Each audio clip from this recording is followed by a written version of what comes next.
Oh my god, it's week 4 of Orilium, and I'm Ariam. So if you don't know, Orilium is a magical readathon. That's what it's also known as. So it is magical readathon. And you have characters that you send to magical school, a magical university, and they each have a degree. And to get to the degree, they have to do classes. And to get those classes, you have reading prompts for which you read a book. So it is currently Sunday, April 19th, and I am 117 pages into uh, The Witch of Woodland by Laurel Snyder, which I believe is for, I have 3 characters. I will update you later on the exact characters for, but it is for the demonology class, where the prompt is House in the Cover, and I do believe it's for my character, Rafaela. But basically, this book is about a Jewish girl who happens to be a witch, and she's coming to her bat mitzvah. Now, which sounded very good to me. Um, so I'm 117 pages into it, which is quite a bit of the way through for this book, like quite a bit of the percentage of the way through. Um, and I have to say, so the Jewish thing, it's very hard for me to understand because I grew up religious. I still am religious. In any case, I always grew up in a Jewish community and whatever. And even the books that I've read that I felt were very Jewish, where the character has not been religious, almost all of them have had Jewish community, except for Solomon's Ring by Aidan Polydoros, but he made that very Jewish despite that. This one is still trying to be very Jewish, but I just feel so apart from the main character and how disconnected she is from Judaism, and in general, the way the author writes about Judaism, it's she's also coming from a very reform perspective, and I'm obviously coming from a religious perspective. So it feels so I don't know. I just like I it's weird because like no now I've changed my mindset because I literally the mindset I came into this was, oh my god, a book that I'm going to relate to the main characters, right? Of being Jewish, and I've had to change my mindset of, oh my god, I'm not going to relate to the main character's Jewishness. Now, that's not a negative thing. I think it's still like uh, a good book. It's it's just weird to me that I had to change my mindset. That's just like a me thing. Um, so right now I've gotten to like this part, which is on the book summary, where basically our main character is a witch, and she's trying to do some magic, and she accidentally does something that has bigger consequences than she was intending. So, but so far, so right now that's what's happened, but so far the book has really been about her learning for bat mitzvah, and also her and her best friend growing apart. They're in 7th grade, again, reform, and she her best friend has suddenly become wants to be with the popular kids and do all the popular kid stuff, and meanwhile our main character Zippy just wants everything to stay the same. I did have like a thought of like, why do when we always have these characters, they're always getting their periods later than everyone else? But I did dismiss it for this because our character is the only Jewish character, and as far as I've seen from like the internet, non-Jews and like also the life around me comparing Arabs to Jews, non-Jews do hit puberty earlier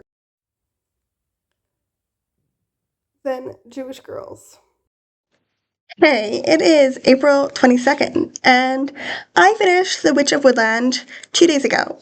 So, first of all, it was Radha's, it was not Rafaela's, which makes a lot more sense because Rafaela is studying to be a Star Whisperer, and Radha is studying to be a Fey Wilds cartographer, and there are demons in the Fey Wilds. I'm not so sure there are demons in space.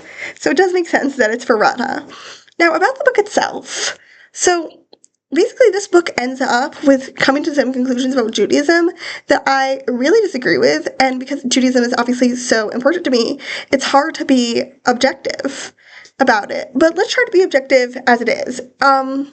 So there are some things, regardless, that I don't like about the ending. There's specifically an ending specific to one character that is extremely open-ended. And while I do like open-ended endings, I feel like to be open-ended, you have to have some hint of where it's going to go. And this had no hints of where it's going to go. So it felt too open. Then there is the making up of our main character and her friend. I did like that. I thought it was done well, and like I liked that it wasn't all on our main character. And I also really liked what our main character said to her mom, specifically about her experiences. I didn't feel like we got any resolution between her and her mom though. So like there's that. Then you know what? You know what? I think I am annoyed with the ending about Judaism. Like, I think if you don't know enough about Judaism to know what a mem sofit is, and you write the word mishpatim with a regular mem at the end instead of a mem sofit, you obviously do not know enough about Judaism to know about magic and halacha, aka Jewish law, and so you can't write a book about magic and halacha. Like, I just feel like that should be obvious. If you don't know enough about magic and halacha, don't write a book that one of the major themes it deals with is magic and halacha. So, you know? So then I started reading my last book for Radha, which is Animal Studies, which is, the class is Shadow Wolves. The course focus is Shadow Wolves, and once again, the prompt is wolf, whether it's wolf on the cover, wolf on the title, wolves in the books. So I chose The Wolf of Oriniaro by The Wolf Queen of Oriniaro by K.S. I'm not sure how to pronounce her last name, either Riloso or Rioso. So this is a fantasy which follows our main character, who is a queen of a land that is kind of divided into different warlords, and it's very poor, and she's also like the daughter of a revolutionary, and that's how she became the queen. And the guy, and there was supposed to be a king. There was supposed to be a guy who was going to marry her, who was basically the son of the original guy who was in charge of this land. And he runs away their wedding night. So it's like, or their coronation night, their coronation night. He runs away their coronation night. Then it's 5 years later, and he asks her to come and meet him in this neutral land, and she doesn't know exactly what's going on, but she decides to go and meet him. But, listen, the suspense of disbelief here is just so high. Like, this queen, like, we're told that, like, the politics are, like, so, political, but they're just so, everybody here is just so blunt and rude. Like, their insults, I feel like the author is trying to make their insults be subtle, but they're not subtle. They're basically one step removed. They're at times not even from saying you're stupid. And the queen herself, she's not the person to deal with supposedly subtle politics. Like, I don't know if the politics were subtle. I don't know how she managed to last 1 year, much less 5 years. And like a bunch of stuff has now happened, so that's good because I felt like I was almost going to DNF it. But yeah, I mean, the first 3 weeks of the books I read I basically loved them all. So we have to have some duds, right? But disappointing still. Hey, so it is still the 22nd of April, but I get sunburnt in the meantime, as you can see from the aloe vera on my face. Yeah. Yeah, so it's night now. It is 13 hours later, something like that, and I'm now at page 233 of The Wolf of Oriniaro. I was right the first time. It is not The Wolf Queen of Oriniaro. The series is called like The Bitch Queen or something like that, but the first book of the series is called The Wolf of Oriniaro. So I still don't know what to feel about this book, because on one hand, like, look, the writing is not good. The way the plot is set up, kind of crazy. The writing itself, like the words, they'll like move from, what do you call it? There's a word for it. Register. They'll move from a very high formal register to slangy, incorrect grammar in a short amount of time. Now, the thing is, because the author's first language is not English, so she might realize that that's not a same. She might like not realize that that's not a formal register, but that's what editors are for. And now I'm wondering if this is self-published. Let me check. Okay, it is not self-published. It's published by Orbit Books, which is an imprint of Little Brown Book Group. So definitely, like, if it was self-published, I would be like, oh my god, that's actually amazing how well written it is. The fact that it's not self-published is like, yeah, you needed an editor, or like, I assume they had an editor, but a better editor. You know what I mean? So what is weird in this book is that I generally do not like it when a book goes between two different time periods, and especially when there are flashbacks. And at first, the flashbacks in this book were annoying me, but I'm beginning to actually appreciate their place in the story. Like, okay, so these flashbacks are not totally normal. In general, as flashbacks are, they are generally her thinking about the past, but they tend to be at least half a chapter, if not a chapter. And as they're coming together, we're learning more about her husband. And because, okay, so the main reason I don't like flashbacks, well, there are two reasons. One, I really, really hate it when I'm taken out. Well, I don't really, really hate it. I'm exaggerating. But I like always being in the same story, okay? That's generally why I don't like different points of view and stuff like that. But if I'm enjoying the books equally, or even if I'm not like super liking one more than the other, then like, I can deal with it. It's not my favorite, but I don't hate it. What I do, so like, and I'm enjoying both of them. Like, I do like the present times one more, but not so much more that I hate the past times. The thing I actually do really, really hate about flashbacks is that I feel that they're often a cheap trick to make us care about the characters by showing us their past, often a traumatic past, you know? And this is not doing that. So, or that it's a cheap trick to just tell us what happened in the past.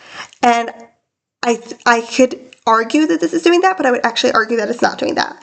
So we are learning about our character in the present. Like I said, I think it's kind of crazy that she was a queen for so long, because she has no subtlety at all. But yeah,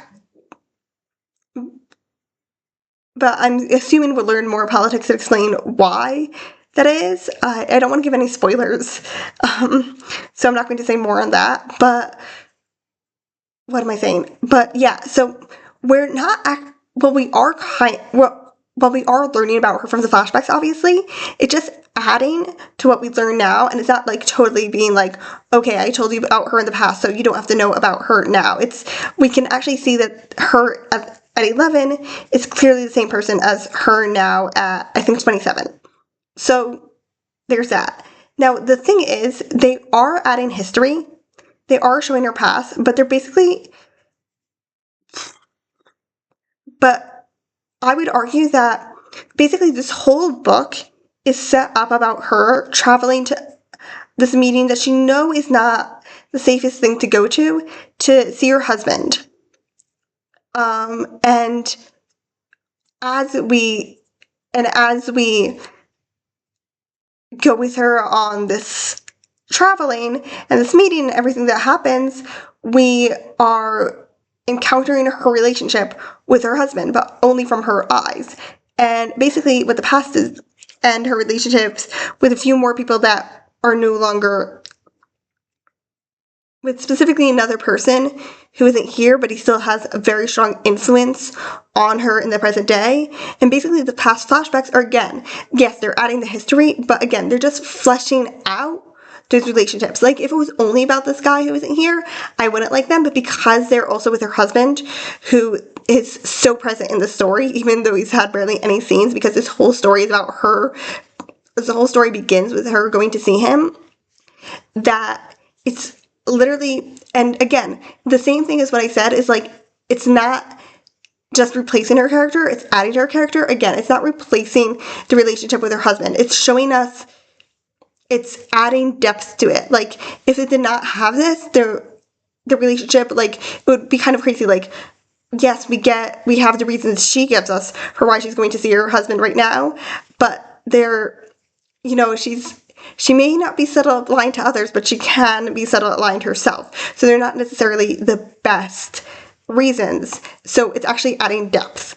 And yeah, so I'm surprised that the flashbacks are one of the elements in this book that I'm thinking of are good, when I generally do not like them. Now, I still don't think this book is the best written, though I am very much enjoying reading it. I am 200 pages away from the end. I read 233 pages. This book is around 432 pages, I think. So we'll see. I don't think I'm going to get a chance to read much for the rest of the week. So this might be like the last vlog for this week, like the last clip for this week, or maybe there'll be like one more, but we'll see.